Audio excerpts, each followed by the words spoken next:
خوف سے اس کا چہرہ لبریز تھا۔ خوف و دہشت کی وجہ سے ہم سے اس کی طرف دیکھا نہ جا رہا تھا۔ وہ گوشت کھانے میں اس قدر مصروف تھی کہ آس پاس نظر آنے والے گیدڑ اور لکڑ بگڑ بھی اسے حیرت سے دیکھ رہے تھے۔ بلیک آئی لینڈ۔ مئی 1985 کی ایک چمکدار صبح ہم لوگوں نے اپنا سفر شروع کیا تو ہم سب کے چہرے ایک انجانے خوشی اور ایک بھرپور ایڈونچر بھرے سفر سے لطف اندوز ہونے کے لیے تمتما رہے تھے، لیکن اس کے ساتھ ساتھ ہمیں اپنے عزیز و اقارب اور بیوی بچوں سے ایک لمبے عرصے تک دور رہنے کا غم بھی ستا رہا تھا۔ ہم سب، جن میں میرے علاوہ میرے 3 دوست اور ان کے ساتھ ساتھ 6 مزدور، جنہیں ہم لوگوں نے بار برداری اور دوسرے کام کاج کے سلسلے میں کچھ رقم دے کر اپنے ساتھ چلنے پر راضی کیا تھا۔ ہم چاروں دوست اپنے علاقے میں اچھے اور بہترین شکاری سمجھے جاتے تھے۔ ہم نے اپنی زیادہ تر زندگی خوفناک جنگلوں میں خونخوار درندوں کا شکار کھیلتے گزاری تھی۔ شکار کے دوران کئی بار ہم موت کے منہ سے بچے تھے، لیکن اس کے باوجود جان جوکھوں کا کام کرنے سے کبھی پیچھے نہیں ہٹے تھے۔ ایک روز باتوں ہی باتوں میں کسی دور دراز جزیرے پر جا کر شکار کھیلنے کا پروگرام بن گیا، اور پھر دیکھتے ہی دیکھتے اس کو عملی جامہ پہنانے کے لیے ایک بڑی لانچ کے مالک کو بھاری رقم ادا کر کے ساتھ چلنے پر آمادہ کیا، اور کچھ تگڑے اور تجربہ کار مزدور بھی اس لانچ کے مالک کی مدد سے مل گئے، اور اس کے نتیجے میں آج ہم سب ایک بڑی سی لانچ میں سوار ہو کر سمندر میں اپنے اندیکھے سفر کا آغاز کر چکے تھے۔ تا حد نگاہ سمندر کا نیلگوں پانی سفید سفید جھاگ اڑاتا شیشے کی سلائیڈ کی مانند چمک رہا تھا، اور اس پر مچھلیاں پکڑتے سفید سفید آبی پرندے بہت بھلے لگ رہے تھے۔ لانچ میرے ایک دوست تیمور علی کے ہاتھوں میں پانی پر اچھلتی تیزی سے آگے بڑھتی جا رہی تھی۔ ہم سب نے بھی لانچ چلانے کی ٹریننگ لے لی تھی کہ نہ جانے کیسے حالات سے سامنا کرنا پڑے۔ یہ سوچ کر سب نے اچھی طرح اور ذمہ داری سے تربیت حاصل کر لی تھی تاکہ کسی ممکنہ حادثے سے فوری طور پر بچا جا سکے۔ اس کے ساتھ ساتھ ہم نے مزدوروں کو بھی تھوڑی بہت ٹریننگ دے دی تھی تاکہ وہ بھی اپنا شوق پورا کرتے رہے۔ ہم سب خوش گپیوں میں مصروف تھے۔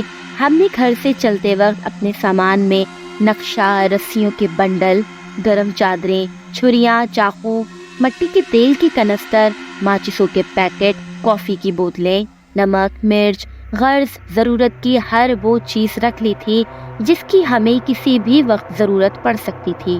کارتوسوں کی بڑی بڑی پیٹیاں، رائفلیں اور ماؤزر وغیرہ اپنی ضرورت سے بھی زیادہ لانچ میں رکھ لیے تھے، اس لیے ہم سب بے فکری سے سفر سے لطف اندوز ہو رہے تھے۔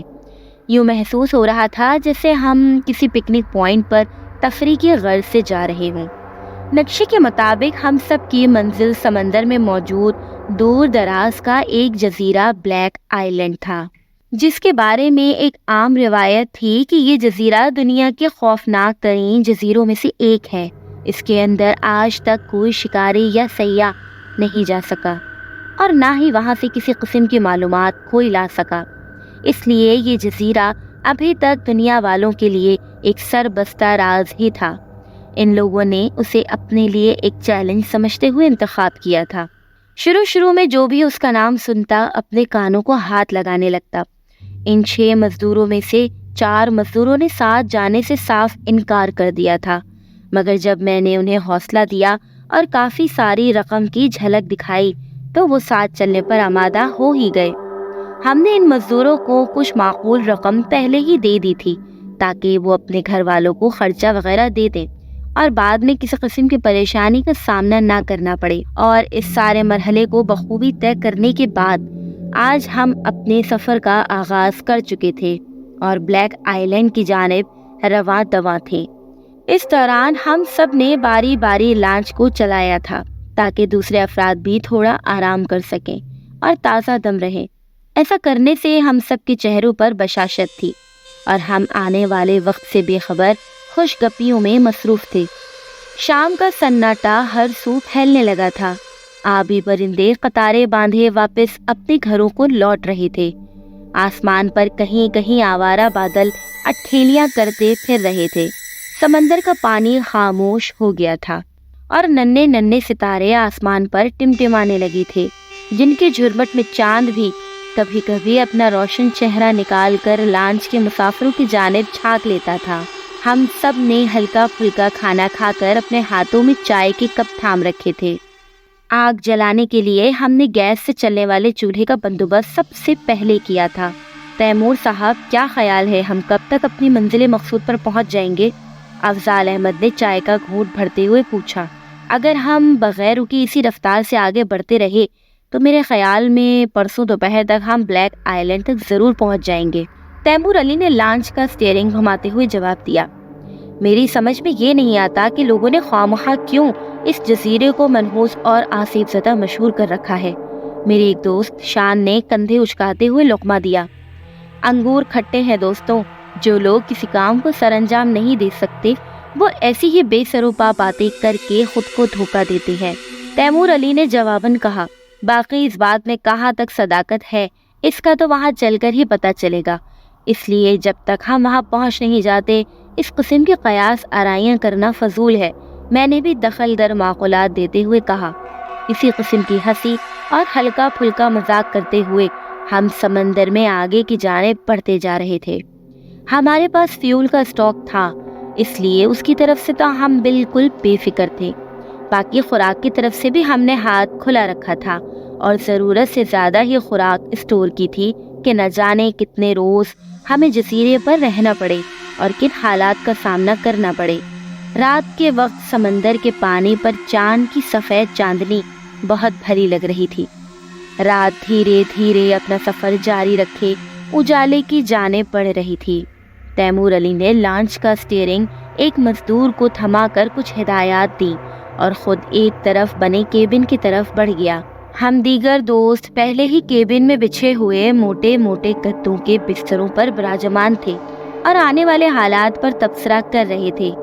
تیمور علی بھی ایک خالی بستر دیکھ کر اس پر دراز ہو گیا۔ کچھ دیر وہ بھی ہمارے ساتھ ہماری باتوں میں شامل ہو گیا اور باتیں کرتے کرتے ہم نیند کی آغوش میں کھو گئے۔ صبح جب ہماری آنکھ کھلی تو سورج کافی نکل چکا تھا اور لانچ سمندر کے پرشور پانی پر اچھلتی آگے بڑھتی جا رہی تھی۔ ہم نے نقشے اور کمپاس کے حساب سے دیکھا تو ہم اپنی منزل سے ایک دن کی دوری پر تھے۔ ہم نے باری باری ناشتہ کیا اور مزدوروں سے رات کے سفر کے متعلق بات چیت کرنے لگے۔ انہوں نے بتایا کہ وہ ساری رات باری باری لانچ کو چلاتے رہے تھے اور اس دوران کوئی غیر معمولی واقعہ رونما نہیں ہوا۔ میں نے ایک مزدور کے ہاتھوں سے اسٹیئرنگ پکڑا اور اسے ناشتہ کرنے کا کہہ کر لانچ کی رفتار بڑھا دی۔ لانچ ایک جھٹکا لیتے ہوئے پانی کی لہروں پر اچھلی اور بندوق کی گولی کی مانند اور تیزی سے آگے بڑھنے لگی۔ ابھی ہمیں سفر کرتے آدھا گھنٹہ ہی گزرا تھا کہ پانی کی لہروں میں کچھ حرکت ہونے لگی اور پھر دیکھتے ہی دیکھتے لہروں نے سر اٹھانا شروع کر دیا۔ لانچ پانی پر ڈولنے لگی اور اس کا اسٹیئرنگ میرے ہاتھوں سے نکلنے لگا، جسے میں نے مضبوطی سے تھام رکھا تھا، مگر اس کے باوجود میرے ہاتھ اسے سنبھالنے میں ناکام ہو رہے تھے۔ لہروں کے پرزور شور میں کان پڑی آواز سنائی نہ دے رہی تھی۔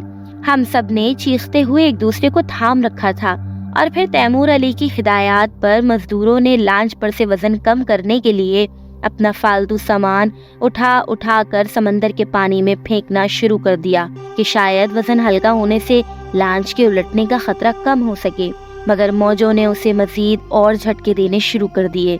میں نے چیختے ہوئے افضال احمد کو آواز دی کیونکہ مجھ سے اب لانچ کا اسٹیئرنگ کنٹرول کرنا مشکل ہو گیا تھا اور میرے ہاتھ شل ہو چکے تھے۔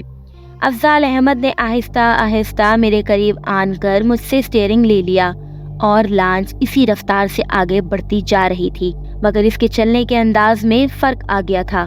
پہلے وہ پرسکون انداز میں آگے بڑھ رہی تھی، مگر اب وہ مینڈک کی طرح اچھلتی کودتی آگے بڑھ رہی تھی۔